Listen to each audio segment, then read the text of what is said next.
Welcome to Season 4, Episode 11 of Angela Watson's Truth for Teachers. I'm your host, Angela Watson, and I'm here to speak life, encouragement, and truth into the minds and hearts of educators and get you energized for the week ahead. Today, I'm going to share some thoughts on how to avoid technology overwhelm when there are just so many tools out there and they're all constantly changing. Visit truthforteachers.com to get the transcript, links to recommended resources, and to share your thoughts on the show. So there's one complaint about technology that it seems like I hear from almost every person that I talk to. They all seem to say it's just plain overwhelming. There's too much to learn. There's too many options. It's always changing, and I'm always behind. Between the ed tech that you use in the classroom and the technology that you use for your personal life, there's always going to be a massive amount of tools that you wish you had time to explore and master. So here's what to do when it all starts to feel overwhelming. First of all, know that everyone feels like they're constantly behind and out of the loop. I've worked as an instructional technology coach for several years in New York City, and whenever I've talked with other local coaches, we often hadn't heard of half of the programs and apps that one another were using, even though we were doing the same job in the same school system. So it's seriously not just you that can't keep track of all the new tools that are out there. With as many as 60,000 new apps launched in the iTunes App Store every month and hundreds of thousands of educational websites in existence, there is simply no way that one person can learn all of them. And that means you don't have to feel pressure to try to. Stop telling yourself that you need to learn how to be proficient in all technology and you need to know the latest about every type of tool that's out there. It's not going to happen, and it doesn't need to. Recognize that your frustrated feelings will change only if you do. The sheer amount of technology that's available is just going to increase with time. So if you're waiting for that feeling of being overwhelmed to go away, you're just going to get more frustrated. Now is the time to jump in there. You might not ever be a technology expert, but you can be a determined, lifelong learner who's willing to put yourself out there and keep trying. There's a phrase that's coined by Vicki Davis, known as Cool Cat Teacher Online, and that is innovate like a turtle. And what Vicki means by that is it's a reminder that transforming the way we teach is not about speed. It's not about making these huge, rapid changes, but innovating like a turtle. Slow, steady progress over time. Start with whatever you've got and whatever you're capable of learning how to do right now. And remind yourself that small changes add up to big results. Try to focus on versatile tools that you can use again and again. So rather than trying to learn about every tool that's out there, just pick one or two that will give you the most bang for your buck and work on familiarizing yourself with those tools first. Play around with them, practice. Resist the urge to think about all the things you're missing and all the alternatives out there. If you lived 1,000 years, you still wouldn't have time to learn every resource that's out there right now. But the only resources that you need to learn are the ones that you need in your life to solve specific problems. And that might only be a handful of tools for right now. You can add a few more over the next few months and a few more after that as you're comfortable. So it's important to let go of this mentality that you have to know about all the options, you have to explore them all. And you also want to let go of the mentality that you have to be trained by someone else in order to use a tech tool. I have never received training in probably 95% of what I do online. No one ever taught me how to use a smartboard, or how to create screencasts, or how to use an iPad, or how to start a podcast, or maintain a website, or any of the other things that I do with technology. I just get curious, or I get stuck with something, and I do a quick internet search to find blog posts or videos that answer my questions. I try different things out to find the best approach for me personally, and I save helpful sites for my reference. I repeat the task enough times and experiment enough to start feeling comfortable, and go from there. That really is all there is to it. If you're waiting until your school district provides training on everything that you need to know about technology, you're going to be stuck in the dark ages. Don't put your professional development in the hands of your district and wait for someone else to mandate what and how you learn. It's so much more empowering to take charge. So let go of this mentality that you have to be trained in order to use a tech tool. Now, what should you do when you're running into problems with your tech? My suggestion is to keep a running list of tech problems that you need to solve and tackle them in batches. So, you know how you get sometimes an annoying error message that'll pop up every time you open a specific application?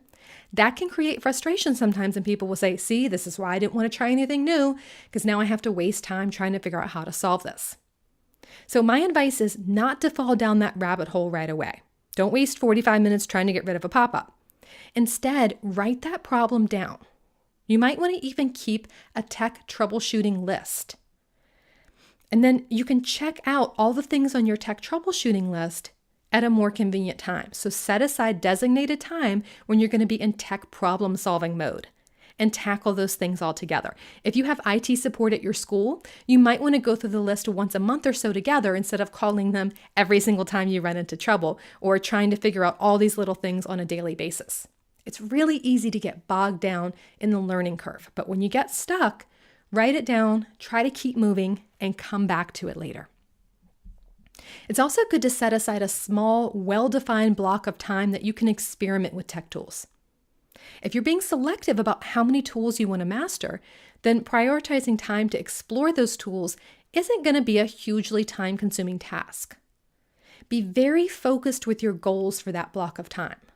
So decide, okay, I want to learn how to create X, I want to learn how to organize Y, and then allot some time to researching and trying things out. Just pull up the site or the program that you want to use and do what the kids do. Play around with it. Experiment. Make mistakes. Fail a lot. The only way to really learn something is to explore it yourself. Trial and error is your friend. And kids understand this intuitively. That's why they're fearless with technology. That's why they're able to adapt to changes so quickly. So adapt that same mentality yourself. Set aside time to experiment with the tech tools and don't be afraid to fail and to experiment. Remember also that Google is your best friend. If you're fortunate enough to be offered technology PD or to have someone show you how to use a tool, don't try to memorize everything. And don't try to write down copious notes about every little step and every little detail. When you get stuck, you can Google it. How to copy paste, how to create an email list, how to download a video. No matter where you are on the tech proficiency spectrum, I guarantee you that 3 million other people have already searched for the same thing, and there will be dozens, if not hundreds of websites and videos with your exact search phrase that will explain to you step by step exactly what to do. Now, don't get overwhelmed by all the results. Pick one with a description that sounds like a good match and check it out. If you don't find what you're looking for, pick again. You can do this. And the more you practice it, the faster you'll get at finding authoritative sites that provide accurate tutorials. When you find a good resource that explains how to do something, bookmark it, or save it to your favorites, or pin it to a tech troubleshooting board in a Pinterest account. Find some way to keep track of it so you remember where it was. You don't want to beat yourself up by saying, oh, I read it, but I don't remember. Someone showed me how to do it, but I forgot. I'm so bad with technology. You're not bad with technology. And you don't have to remember. Who could possibly memorize all of this? I certainly don't memorize everything that I do. You just go back to the site that you bookmarked and reread how to do it, or you search again. All the information you need is stored online, so it doesn't need to be stored in your head. Finally, if you want to conquer tech overwhelm, I recommend that you get connected with other educators who can help. Being a connected educator means creating a personal learning network, often called a PLN. And the people in your personal learning network are those that you connect with to share ideas and to encourage each other. You can join Facebook groups for teachers, participate in Twitter chats, follow educator hashtags on Instagram, or use any other social media platform that you're comfortable with. You don't have to do this alone. Now, your takeaway truth for the week ahead is this. Technology is a useful servant, but a dangerous master. And that was said by the Norwegian Nobel Prize winner Christian Loas Lang, a man who was born in 1876. Now, if his words were true then, that technology is a useful servant, but a dangerous master, I think those words are doubly true now. Remember that technology is your servant. It's a tool to make your life better and faster and easier. It's a tool to make teaching more effective and efficient and enjoyable. You are in charge of your technology, not vice versa. Thanks for listening. Have a fantastic week. You can do this. And remember, it's not going to be easy. It's going to be worth it.